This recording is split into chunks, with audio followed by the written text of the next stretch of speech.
David Clendon. Thank you, Mr. Speaker. It's with no great pleasure that I take a call on this piece of legislation, the Support for Children in Hardship Bill.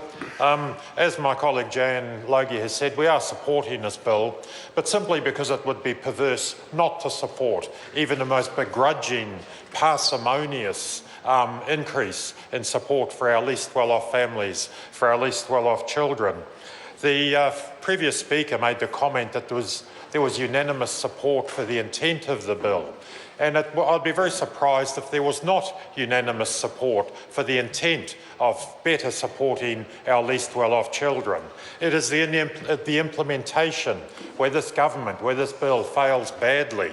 It's all about the appearance of giving more support to our least well-off, and it's very, very thin on substance. Equally thin is the boast we've heard ad nauseum, if I may borrow that phrase, from our members in the government about being the first government in X number of years to increase benefits. That's a good thing to increase benefits, but such a parsimonious, such a begrudging approach to this, as if it's a very blaming sort of an approach to suggest that it's the responsibility invariably rests with people in this position of being amongst our least well off.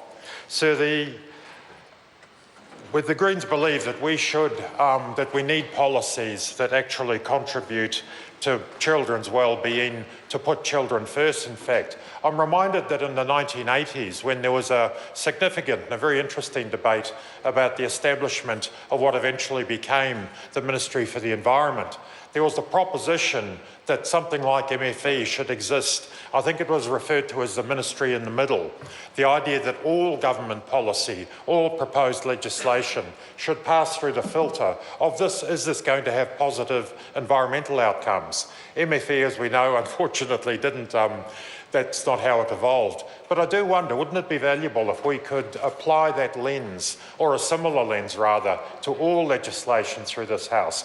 Is this going to benefit our children, collectively and individually? Wouldn't that be a really powerful and a useful way to interrogate proposed legislation? Put that lens over it. Is it good for our children? And frankly, I think this legislation would at best get a very marginal C-.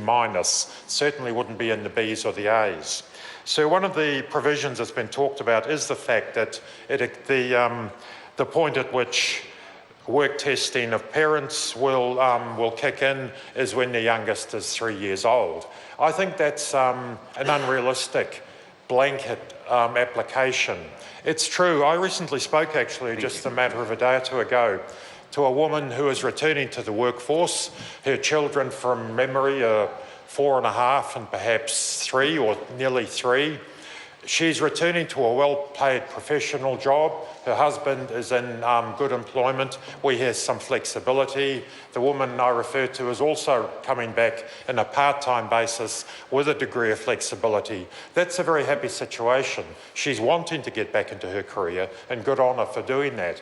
She is assured of high-quality childcare for her kids for the time she's at work.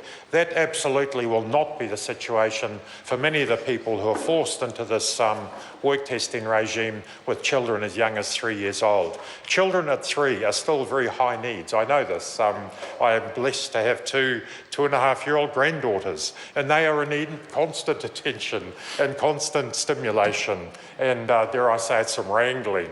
And it's a privilege. I enjoy it a great deal, as do their parents most of the time. But so to impose this 3-year limit on people, I think is unreasonable. It borders, I think, on the inhumane. It doesn't recognise the reality that for some families, they do not have access to even part-time work that is even modestly well paid. I live in Northland and wouldn't choose to live anywhere else. But a lot of our least off families who are dependent, for the moment at least, on benefits will be seriously disadvantaged by this determination that they must begin looking for work when their children are as young as 3. Access to work itself in an area with still, sadly, the highest levels of unemployment in New Zealand. Physical access, transport to work, getting there, looking after a number of children, getting quality childcare for a number of children, based on the income you might extract from part-time work in a fairly low-income environment. It's simply not the reality. It's not true. It's not going to occur that way. We need to do a great deal better, and the Greens in government will. Kia ora. Pēnei he nāre. Tēnā koe te māngai o te whare, tēnā tātou katoa.